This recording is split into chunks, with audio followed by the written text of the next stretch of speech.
বলো। হ্যালো বন্ধুরা, আমি আপনাদেরকে আজকে কেমন আছেন আগে তার আগে প্রথমেই জিজ্ঞাসা করি। সকলেই ভালো থাকবেন। আমি আজকে আপনাদের একটা ব্যাটারি সম্বন্ধে কিছু বলতে চাই।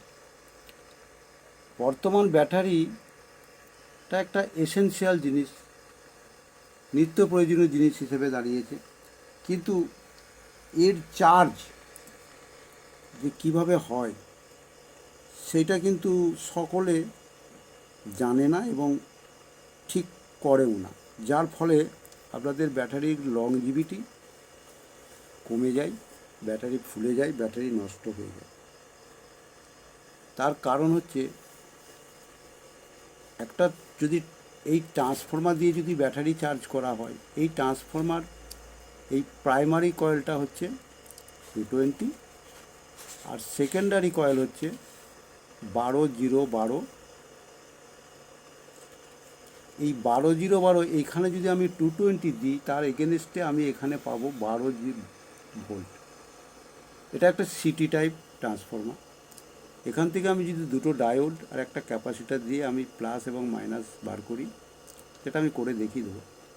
তো এইটা দিয়ে যদি আমি ব্যাটারি চার্জ করি, এই ব্যাটারিকে যদি আমি চার্জ করি, তো এই ব্যাটারিটা যখন আমার ইনপুটে 220 থাকবে, তখন আউটপুট বেরোবে কিন্তু 12। সেই রেশিওতে যদি ইনপুট আমার কমে যায়, আউটপুটও কিন্তু কমে যাবে, সুতরাং ব্যাটারিটা চার্জ হবে না। আবার ইনপুট যদি 220 থেকে বেশি হয়, তাহলে ব্যাটারিটা ওভার চার্জ হবে। এসি, সব জায়গায় এসি ফিক্সড থাকে না, এসি বাড়তেও পারে কমতেও পারে। 220 সবসময় থাকবে তার কোনো মানে নেই। সুতরাং এটাকে না করে যদি আমরা একটা রেগুলেটেড পাওয়ার সাপ্লাই করি, তো সেই রেগুলেটেড পাওয়ার সাপ্লাই দিয়ে ব্যাটারি চার্জ করলে ব্যাটারি খুব সুন্দর থাকবে এবং লাস্টিংও বেশি করবে, ব্যাটারির লংজিভিটি অনেক বেড়ে যাবে। এখানে দেখুন, ব্যাটারির গায়ে কিন্তু ব্যাটারি স্পেসিফিক দেয়া আছে। 12 ভোল্টের ট্রান্সফর্মায় কিন্তু 12 ভোল্ট ব্যাটারি চার্জ হয় না।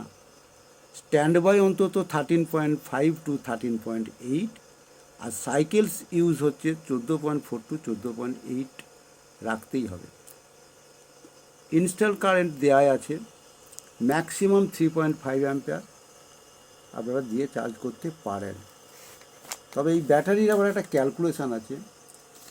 ব্যাটারি 10 ঘন্টা মধ্যে ব্যাটারি চার্জ করলে ভালো হয়, বেশি টাইম করলে আরও ভালো হয়, আর কম টাইমে, যত কম টাইমে ব্যাটারি চার্জ করা হবে তত ব্যাটারি লংজিভিটি কম। আমি আপনাদেরকে এই 12 ভোল্ট ব্যাটারি, 12 ভোল্ট ট্রান্সফর্মারে যে চার্জ হয় না, সেটা প্র্যাকটিক্যাল করে দেখাবো। এইদিকে দেখুন, আমার একটা রেগুলেটেড পাওয়ার সাপ্লাই আছে।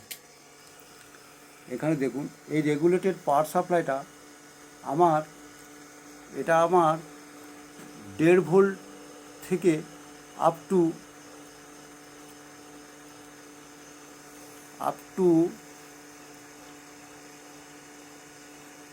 28 32 ভোল্ট মতো, 33 ভোল্ট মতো আছে।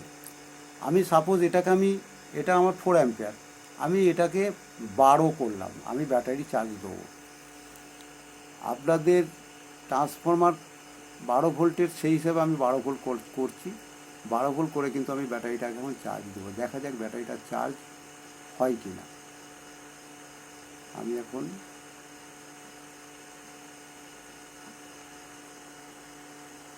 12.1 আমি করলাম। এখানে আমি ব্যাটারিতে নেগেটিভ, এবং এটা কিন্তু পুরনো ব্যাটারি নয়, এটা একটা নতুন ব্যাটারি, এটা কিন্তু আমি এখনও ব্যবহার করিনি। আমি একে 12 ভোল্ট দিলাম, কিন্তু এখন কিন্তু আমার ব্যাটারিতে ভোল্টেজ আছে 13.3, সেজন্য এখানে 13.3 শো করছে। কিন্তু ব্যাটারি আমার চার্জ দেওয়া আছে, ব্যাটারি চার্জ এখানে অ্যাম্পেয়ার কোনো নেই, মানে অ্যাম্পেয়ার কিছু দিচ্ছে না। আমি সেই জন্য এটাকে আমি বাড়িয়ে আমি দেখি কি হয়। বাড়াচ্ছি, বাড়িয়ে দেখুন 13.56-এর পর ব্যাটারি চার্জ নিতে শুরু করলো। আমি আপনাকে 14 পর্যন্ত দিলাম। 14 পর্যন্ত দেওয়ার পর দেখা গেল আমার ব্যাটারিটা চার্জ হচ্ছে 1.23, মিনস 1230 মিলিতে। 1 অ্যাম্পিয়ার 180 মিলি, যত চার্জ হবে আস্তে আস্তে আস্তে আস্তে এই কারেন্টটা কিন্তু কমতে থাকবে, কমে অ্যাট এ টাইম একই সময় যখন ব্যাটারি চার্জ হয়ে ব্যাটারি জিরো হয়ে যাবে। তাহলে 12 ভোল্ট ট্রান্সফরমার দিয়ে যদি ব্যাটারি চার্জ করা হয়, সেখানে কিন্তু ব্যাটারি ভোল্টেজ বেশি থাকলে ওভারচার্জ হবে। এসি ভোল্টেজ কম থাকলে কম চার্জ হবে, ব্যাটারি ঠিকঠাক চার্জ হবে না, আপনি এর কাছ থেকে অ্যাম্পেয়ার ঠিক পাবেন না।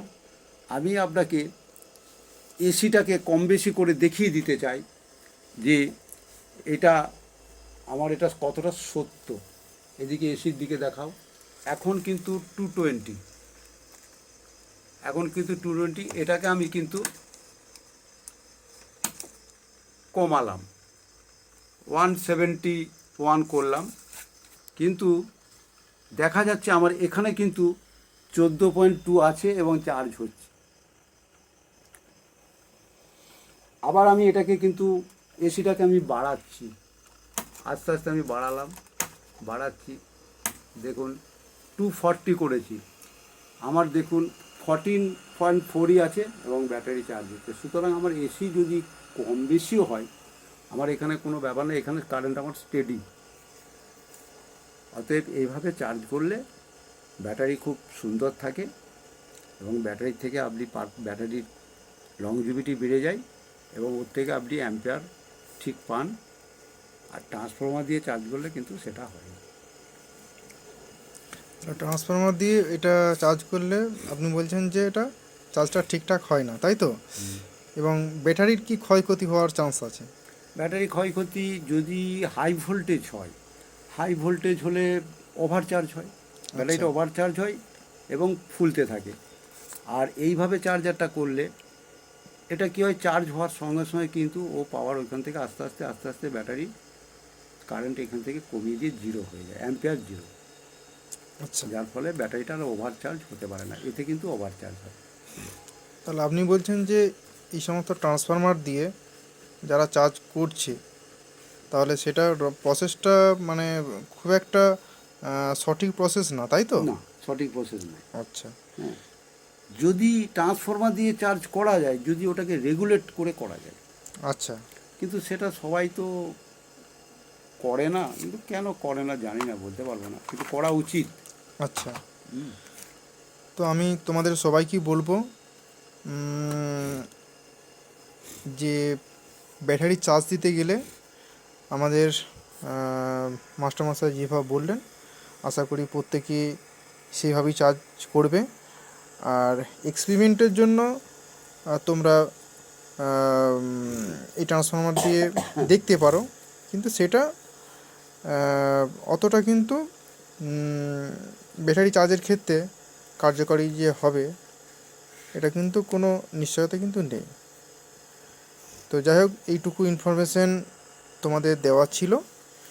তো তোমরা ক্যালকুলেশনটা যদি একটু দেখতে চাও যে কত ভোল্ট দিলে বা কত অ্যাম্পিয়ারের ব্যাটারি, অনেকে হয়তো বলবে যে এরকম আমার এত অ্যাম্পিয়ারের ব্যাটারি, তাহলে কতক্ষণ চার্জ দেবো, এরকম একটা কিছু ব্যাপার থাকে, একটা ক্যালকুলেশনের ব্যাপার থাকে। তো এটা যদি আপনি একটু বলেন। এটা হচ্ছে, আমরা যখন ক্যালকুলেশন করি, আমি এইখানে একটা ট্রান্সফর্মার আঁকলাম, এটা আমার 12 ভোল্ট, এটা আমার 220 ভোল্ট এসি। এখান থেকে ডায়োড দিয়ে আমি ডিসি করি, এটা আমার 12 ভোল্ট এসি। এখন যদি 220 জায়গায় আমার যদি 1 ভোল্ট কমে যায়, তাহলে আউটপুটের ভোল্টেজ কত দাঁড়াবে, আমাকে সেটা ক্যালকুলেশন করতে হবে। সেটা ক্যালকুলেশন করতে গেলে আমাকে কী করতে হবে, 12/220 ইজুকাল টু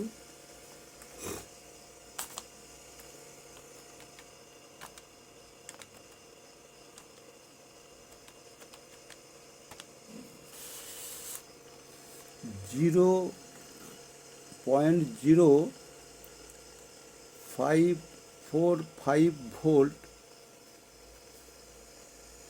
পার এসি ভোল্টেজে 1 ভোল্টের এগেনস্টে আউটপুটে আমি এই ভোল্টেজটা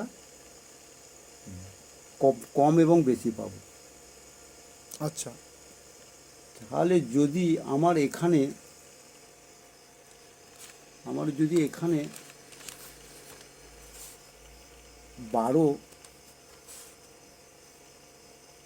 ডিভাইডেড বাই 160 ইকুয়াল টু, আমার যদি 160 ভোল্ট এসি থাকে, আমি কিন্তু আউটপুটে পাবো 7.8 ভোল্ট। আচ্ছা। সুতরাং আমার ব্যাটারি চার্জ হবে না। আচ্ছা। এই জন্যই এই ট্রান্সফর্মার দিয়ে চার্জ করার ক্ষেত্রে এই প্রবলেমগুলো এসে যায়। আচ্ছা, তো বন্ধুরা প্রত্যেকেই এই ক্যালকুলেশনটা দেখলে প্র্যাকটিক্যাল করে দেখানো হলো।